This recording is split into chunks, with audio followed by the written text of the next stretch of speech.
Welcome back to the channel. Don't forget to like, share, and subscribe my channel. Today, we are explore how to design smooth edge masks using mask overlay. Start by loading your image and creating a basic selection around the subject. Enter the Select and Mask workspace and choose Mask Overlay View Mode to visualize edges clearly. With the brush tool active, gently paint along edges where transitions should be smooth.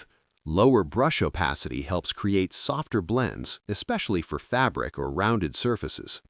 Use the smooth and feather sliders carefully to eliminate jagged edges without losing detail. Avoid over-feathering as it can make the subject look blurry. Zoom in and work section by section for better